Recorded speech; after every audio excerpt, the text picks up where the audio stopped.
గౌతమ్ బుద్ధుడు ఏకాంతంగా ఉన్న సమయాన ఒక యువకుడు గౌతమ్ బుద్ధుని వద్దకు వచ్చి, నాకు జ్ఞానం కావాలి, ఆ జ్ఞానాన్ని దయచేసి మీరు నాకు బోధించండి అని అడుగుతాడు.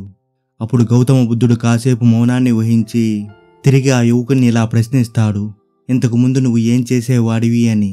అప్పుడు ఆ యువకుడు గౌతమ్ బుద్ధునికి చాలాసేపు ఏవేవో చెబుతూ ఉంటాడు.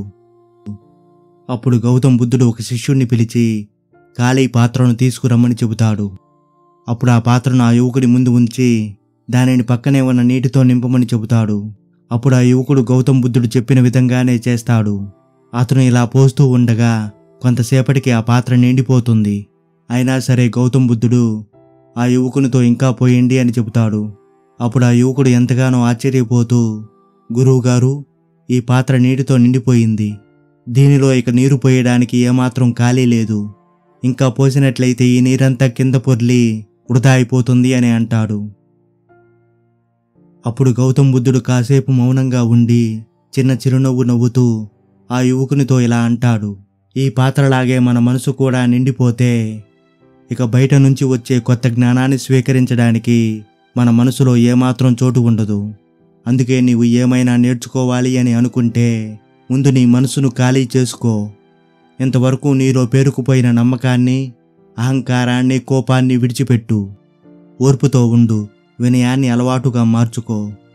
అప్పుడే కొత్త జ్ఞానాన్ని నేర్చుకోవడానికి అర్హత నీకు లభిస్తుంది అని చెబుతాడు గౌతమ్ బుద్ధుడు. గౌతమ్ బుద్ధుడు చెప్పిన విధంగా చేసి ఆ యువకుడు గౌతమ్ బుద్ధుని వద్ద ఎంతో విలువైన జ్ఞానాన్ని ఆర్జిస్తాడు. ఒకరోజు గౌతమ బుద్ధుడు తన ఇద్దరు శిష్యులతో ప్రయాణిస్తూ ఉండగా వారు వెళుతున్న మార్గంలో ఒక నదిని దాటవలసి వస్తుంది. ఆ నది అంత లోతైనది కాదు, కానీ దానిలో ప్రవహించే నీరు మాత్రం ఎంతో వేగంతో ప్రవహిస్తూ ఉంటుంది. మొదటి శిష్యుడు నదిని దాటడానికి ప్రయత్నిస్తాడు. అలా దాటుతున్న సమయాన భయంతో అతని కాళ్ళు వణకసాగాయి. అప్పుడు అతను గౌతమ బుద్ధునితో, గురుదేవా, ఈ నది ఎంత భయంకరంగా ఉంది, దీన్ని దాటడం నాకు చాలా కష్టంగా అనిపించింది అని అంటాడు. రెండవ శిష్యుడు కూడా నదిని దాటాడు. ఆ నదిని దాటుతున్న సమయాన అతను నీటి ప్రవాహాన్ని గమనించి, గురుదేవా, ఈ నది చూడండి ఎంత అందంగా ఉందో, ఇక్కడ గలగలా పారుతున్న నీటి శబ్దం మనసుకు ఎంత శాంతినిస్తుందో చూడండి అని అంటాడు. వారిద్దరి మాటలు విన్న గౌతమ్ బుద్ధుడు కాసేపు మౌనంగా ఉండి చిన్న చిరునవ్వు నవ్వుతూ, మీరిద్దరు కూడా ఒకే నదిని దాటారు, కానీ ఒకరికి అది ఎంతో భయాన్ని కలిగించింది, కానీ మరొకరికి ఎంతో ఆనందాన్నిచ్చింది. మన జీవితంలో వచ్చే సమస్యలు కూడా అలాంటివే. వాటిని మనం ఎలాగైతే చూస్తామో అవి మనకు అలాగే కనిపిస్తాయి. ఇక్కడ సమస్య ఏమీ మారదు, కానీ దాన్ని మనం చూసే విధానం మాత్రమే మారుతుంది అని చెబుతాడు గౌతమ బుద్ధుడు ఆ ఇద్దరు శిష్యులతో. జీవితంలో జరిగే సంఘటనలనేవి మన దృష్టికోణంపై ఆధారపడి ఉంటాయి. వాటిని మనం సానుకూలంగా చూస్తే అవి మనకు అంతే సానుకూలంగా కనిపిస్తాయి. అదే వాటిని ప్రతికూలమైన మనస్తత్వంతో చూస్తే మనకు అవి అలాగే దర్శనమిస్తాయి. ఒకానొక సమయాన గౌతమ బుద్ధుడు ఒక గ్రామం గుండా ప్రయాణిస్తూ ఉన్నాడు. ఆ సమయాన ఒక పేద రైతు గౌతమ బుద్ధుని వద్దకు వచ్చి, స్వామి, నేను చాలా పేదవాణ్ణి. నేను ఇదివరకే మీ గురించి చాలా విషయాలు విని ఉన్నాను. ఎంతో కాలంగా మీ దర్శనం కోసమే ఎదురు చూస్తూ ఉన్నాను. ఇన్నాళ్లకు అనుకోకుండా మీ దర్శన భాగ్యం లభించింది. ఈ సమయాన మీకు ఇవ్వడానికి నా వద్ద ఏమీ లేదు. ప్రస్తుతానికి ఇది మాత్రమే నా వద్ద ఉంది అని పంచులో కట్టుకుని ఉన్న కొద్దిపాటి ఆహారాన్ని గౌతమ బుద్ధునికి కానుకగా సమర్పిస్తాడు. అతనిచ్చిన ఆహారాన్ని ఎంతో ప్రేమతో స్వీకరిస్తూ ఇలా అంటాడు, ఈరోజు నీవు నాకు సమర్పించిన కానుక ఎంతో అమూల్యమైనది. దీన్ని నేను ప్రేమతో స్వీకరిస్తున్నాను. ఎందుకంటే నీకోసం ఉంచుకున్న కాస్తంత ఆహారాన్ని కూడా నాకు దానంగా ఇచ్చేశావు. గౌతమ బుద్ధుని మాటలు విన్న రైతు మనస్సు ఎంతో ఆనందంతో ఉప్పొంగిపోతుంది. ఇదిలా ఉండగా అదే గ్రామంలో కొద్ది రోజుల తర్వాత ఒక ధనవంతుడు గౌతమ బుద్ధుని చూడడానికి వస్తాడు. అతను వస్తూ తనతో పాటుగా ఎన్నో విలువైన కానుకలను తీసుకొచ్చి గౌతమ బుద్ధునికి సమర్పిస్తాడు. కానీ గౌతమ బుద్ధుడు మాత్రం వాటన్నిటినీ సున్నితంగా తిరస్కరిస్తాడు. దానికి ఆ ధనవంతుడు ఎంతగానో ఆశ్చర్యపోతూ, స్వామి, నేను మీకు ఎన్నో విలువైన కానుకలు ఇస్తున్నా కూడా వాటిని మీరెందుకు స్వీకరించడం లేదు అని అడుగుతాడు. అప్పుడు గౌతమ బుద్ధుడు చిన్నగా నవ్వుతూ, ఆనాడు ఆ పేద రైతు తన వద్ద ఉన్న కొద్దిపాటి ఆహారాన్ని కూడా ప్రేమతో నాకు సమర్పించాడు. అతను చేసిన ఆ దానంలో ప్రేమ, త్యాగం దాగి ఉన్నాయి. కానీ ఇప్పుడు నీవిస్తున్న దానంలో మాత్రం నాకు గర్వమే కనిపిస్తుంది. నిజమైన దానం అనేది ఇచ్చేవాని మనసును బట్టి ఉంటుంది, అంతేకాని హోదాను బట్టి ఏమాత్రం కాదని అంటాడు గౌతమ బుద్ధుడు. గౌతమ బుద్ధుడు మరియు 2 నదులు. ఒకరోజు గౌతమ బుద్ధుడు తన శిష్యులతో కలిసి ప్రయాణిస్తూ ఉండగా వారు 2 నదుల మధ్య ఉన్న ఒక గ్రామాన్ని చేరుకుంటారు. ఆ గ్రామంలో ఉన్న ప్రజలందరూ కూడా ఒక నది నీటినే తాగడానికి ఉపయోగించుకుంటూ ఉంటారు. ఇక 2వ నదిలో ఉన్న నీటిని ఏమాత్రం తాగడానికి ఉపయోగించుకోవడం లేదు.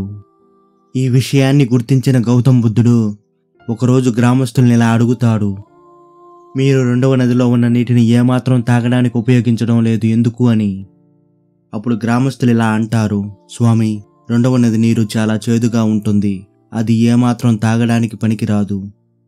2 నదులు పక్కపక్కనే ఉన్నప్పటికీ ఈ నది నీరు మాత్రమే ఎందుకిలా చేదుగా ఉందో మాకు ఏమాత్రం అర్థం కావడం లేదు అని చెబుతారు. అప్పుడు గౌతమ బుద్ధుడు ఆ నదిని కాసేపు పరిశీలించి, ఈ నది నీరు సహజ సిద్ధంగా చేదుగా లేదు, ఈ నదిలో పెరిగే ఒక మొక్క కారణంగానే ఈ నది నీరంతా చేదుగా మారిపోయింది. ఆ మొక్కను మీరు తొలగించినట్లయితే ఈ నది నీరు కూడా తాగడానికి పనికి వస్తుంది అని చెబుతాడు. గ్రామస్తులందరూ గౌతమ బుద్ధుడు చెప్పిన విధంగానే ఆ మొక్కను నీటి నుండి తొలగిస్తారు. అప్పుడు ఆ నదిలోని నీరు కూడా స్వచ్ఛంగా, తాజాగా, తాగడానికి పనికి వచ్చే విధంగా మారుతుంది. జీవితంలో మనకొచ్చే చాలా పెద్ద సమస్యలకు కారణం చాలా చిన్నదిగా ఉండవచ్చు, కానీ దాన్ని నేర్పుగా గుర్తించి సమర్థవంతంగా పరిష్కరించగలిగితే అప్పుడే జీవితం సంతోషమయమవుతుంది.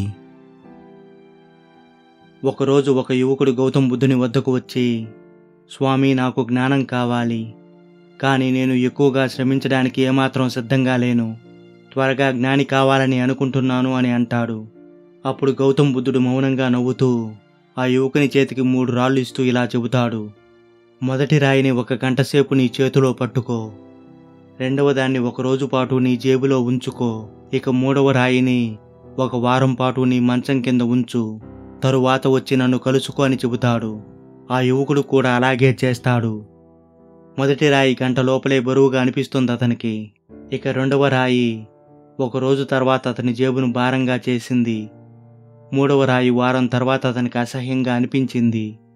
ఆ తరువాత ఆ యువకుడు గౌతమ బుద్ధుని వద్దకు వచ్చి గౌతమ బుద్ధుని కలుసుకొని ఇలా అంటాడు, స్వామి, ఈ రాళ్ళు నాకు కేవలం బరువుగానే అనిపించాయి తప్ప వీటి వల్ల ఏం ఉపయోగం ఉంటుందో నాకు ఏమాత్రం అర్థం కాలేదని చెబుతాడు. అప్పుడు గౌతమ బుద్ధుడు చిన్నగా నవ్వి, జ్ఞానం కూడా ఇలాగే, మొదట్లో చిన్న చిన్న విషయాలుగా అనిపించినా కాలం గడిచే కొద్దీ అవి మనసులో భారంగా మారుతాయి. నీవు ఇప్పుడు వెంటనే జ్ఞానాన్ని కోరుతున్నావు, కానీ నిజమైన జ్ఞానాన్ని సంపాదించడానికి ఓర్పు, సహనం మరియు సమయం ఎంతో అవసరం. నిజమైన జ్ఞానం ఎప్పుడూ త్వరగా రాదు, దాన్ని క్రమంగా ఓర్పుతో సాధించాల్సి ఉంటుంది అని చెప్పాడు గౌతమ బుద్ధుడు ఆ యువకునితో.